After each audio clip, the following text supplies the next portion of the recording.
analizar qué fue lo que pasó el día de las elecciones y quién podrá ganar finalmente en la segunda vuelta, pero esto lo haremos después de estos brevísimos consejos. Valdivia y Fernando Tuesta Soldevilla, ¿cómo están? Buenas noches. Buenas noches. ¿Cómo estás?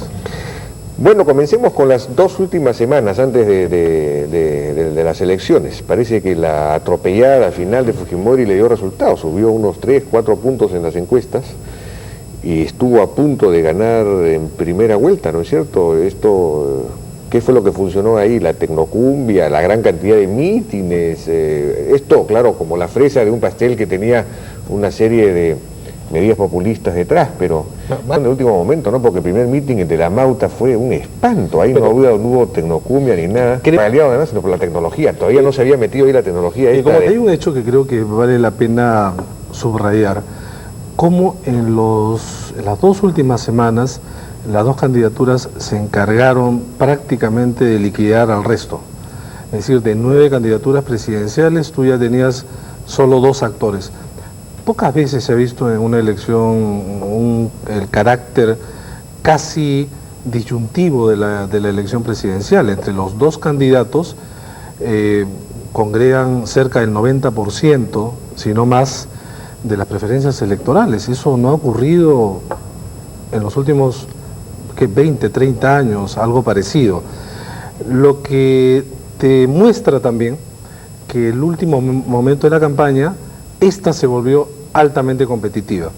Y este hecho de ser altamente competitiva se debió fundamentalmente a la irrupción de Toledo.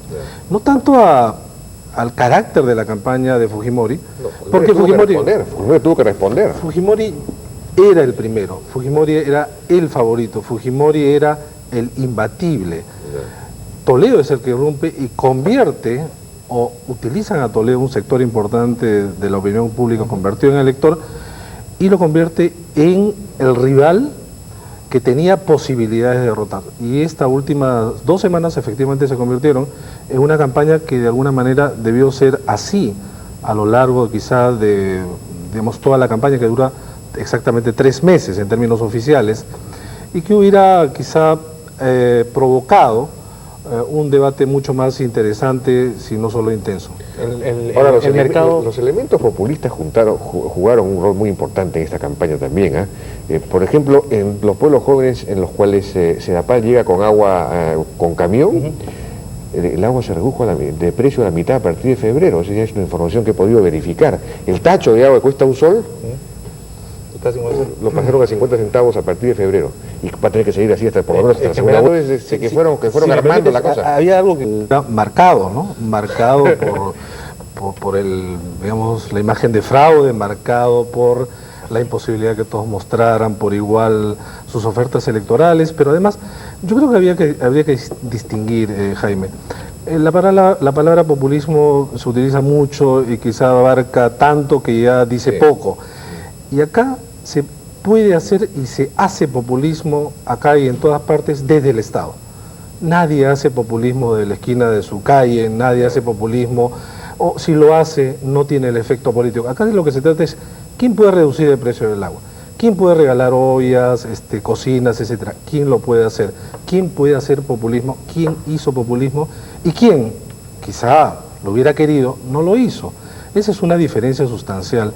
Acá no se puede medir a todos con la misma vara, porque esa vara no existe. Ahora vayamos al día mismo de la elección, que también fue una cosa realmente de novela, ¿no? Una cosa absolutamente peruana. Deberíamos exportar esa imagen, la imagen de las cosas extraordinarias que ocurren, ¿no? El famoso exit poll, la encuesta a boca de ánfora, que dio vencedor, las 3 encuestadoras dieron vencedor a Toledo, que por supuesto eso fue lo que engendró la frustración posterior, que finalmente benefició a Toledo y al movimiento de insurgencia, digamos, por llamarlo así, ya un poco exageradamente, por la segunda vuelta. Pero ¿cómo explicar ese exit poll, ese resultado a favor de Toledo en la encuesta a la salida de la votación? Que después se vio contradicho por el voto real, es decir, esa contradicción tan grande entre el voto declarado y el voto real. Además, me parece haber revisado, tener su, digamos, ejemplo que no ha funcionado o está muy distante del resultado final en muy escasos casos. Se ha tomado lo de España. Sí, pero tomemos los casos en que sí ha funcionado. Es probablemente el 99.5%. Los exit poll normalmente funcionan. 1. 2. No se ha dado el caso en que el exit poll en realidad muestra una inversión de resultado final. Este caso, el peruano, lo tiene que llevar Alfredo Torres a la Congreso Mundial de Empresas de Investigación de Opinión Pública, que se realiza además cada cierto tiempo. Es un caso. Y a mí la respuesta no me convence, por varias razones. Tú hablas del entusiasmo de los toledistas, y eso en realidad amerita decir lo siguiente. Quiere decir que en esta elección los entusiasmados eran los que votaron por Toledo, y esta masa supuestamente febril, entusiasta, activa de los fujimoristas o de los votantes fujimoristas, ¿dónde está?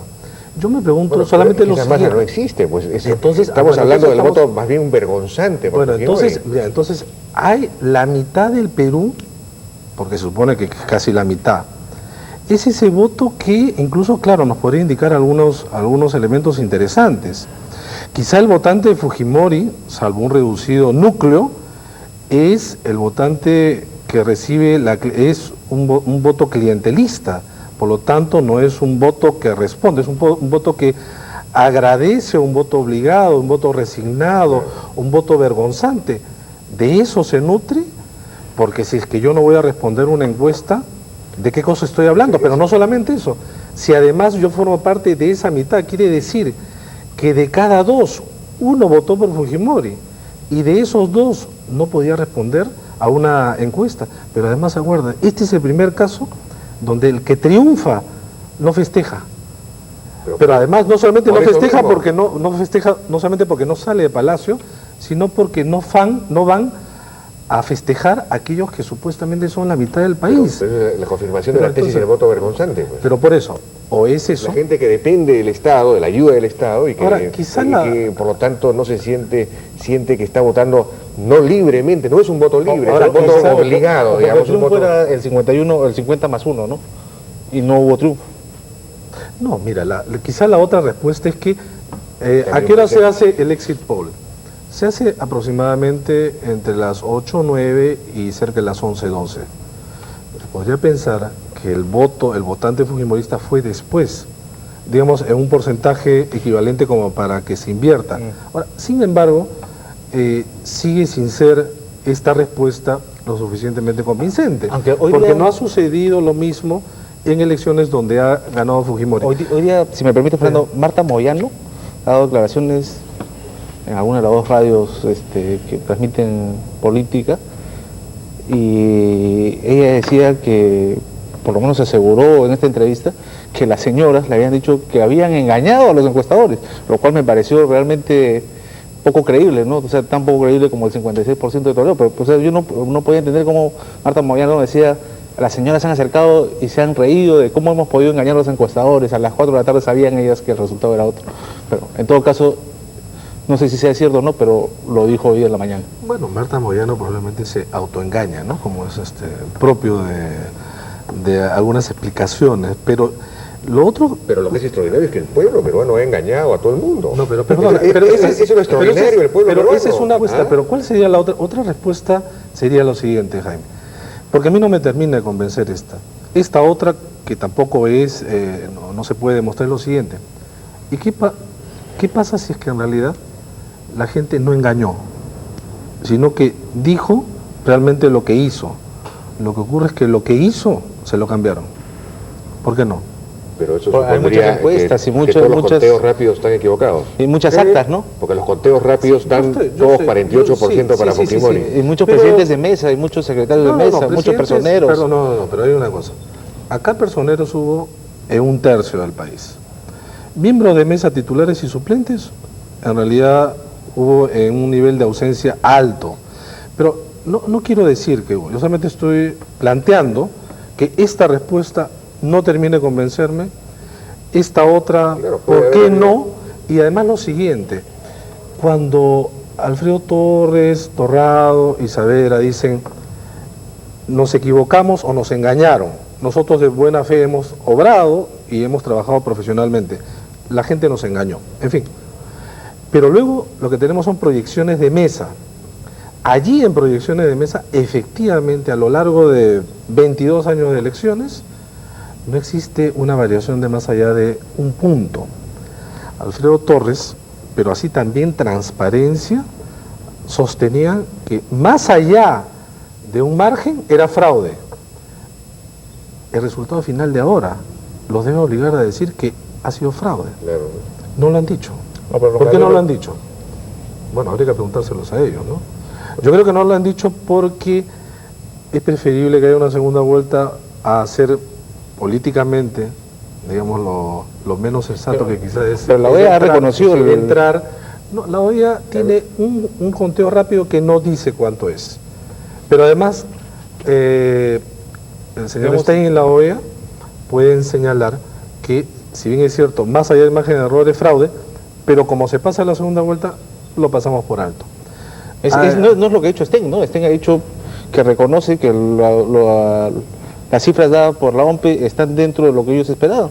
No, igual como están dentro las de las encuestadoras. Por eso, o sea, tampoco podemos estar poniendo en duda un proceso que no está cuestionado en ese sentido. O sea, puede estar cuestionado, digamos, antes. El margen de error de Transparencia, Juan Carlos, era de 0.5. Claro, Rafael Rongalelo acá te dijo que podía darse el caso que pasara ese margen de error. 1 por 100.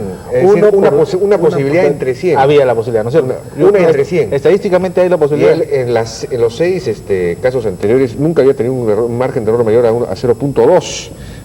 Y ahora ha sido del 1. Entonces, claro, uno podría especular con que ha habido fraude, un fraude de 1%, más o menos 1.5%, porque todas las encuestadoras y Transparencia han estado en el orden del 48% y el resultado ha sido casi 50%. ¿no? Estamos jugando con situaciones obviamente hipotéticas. Claro. Por eso, en un caso hay una respuesta que no termine de convencer, yo planteo esta otra, quizás evidentemente no se puede demostrar, pero lo que te configura pues efectivamente lo que tú has dicho, una situación poco común, sui generis, y que desató, además colaboró como un combustible a que esto empezara a inflamarse cada vez más, ¿no? Ahora la última pregunta es, ¿quién va a ganar? ¿Fujimori o Toledo? Esa es una pregunta. Apuesta, todo lo que quieras. Bueno, a 45 días. Yo creo que hay un escenario que es en donde se van a mover las dos candidaturas. Creo que es importante ver quién puede armar una mayoría parlamentaria. Creo que cualquiera de los dos grupos. ¿Crees que cualquiera de los dos? Sí, el que pueda armar una mayoría parlamentaria va a tener mayor respaldo de la población. Y yo creo que no se le puede negar la posibilidad a Perú 2000 de armar una mayoría parlamentaria. Es el que está más cerca de hacerlo en todo caso, ¿no? No, ahí efectivamente a mí me parece es un tema crucial. Y yo sí creo que el proyecto político de Fujimori, el proyecto inicial, se ha perdido. Y eso por justamente no haber conseguido una mayoría parlamentaria o lo suficientemente cerca como para decir yo voy a seguir gobernando de la misma manera que antes, sin trabas. Ahora, ¿quién puede conformar mayoría parlamentaria? ¿Los dos? Sí, pero ¿quién puede más? Obviamente Perú Posible, y no porque uno quiera que sea así, porque si tú lo observas los grupos, ¿cuál ha sido la intención política, pero además el presupuesto político de todos ellos? Se declaran prácticamente a sí mismos opositores. Entonces haces un listado y eso suma, en principio, digo, en principio. En el sentido que fueran grupos políticos, o sea, claro, partidos políticos, así que es, no lo son. Así es. Entonces, yo también creo que, además detrás de tu idea, está esta, que probablemente el presidente Fujimori, si gana, o incluso en este periodo de segunda vuelta, puede ganarse individualmente, porque tú me estás aprendiendo, como no son grupos, es individualmente. Grupalmente, no digo que no, pero aquí grupalmente. No digo que no. No, pero digamos que la historia peruana ha enseñado que eso es una cosa que no deberíamos descartar, ¿no es cierto? Las alianzas políticas, ejemplo, a veces, como es el Perú y como nos han sorprendido el éxito. Pero en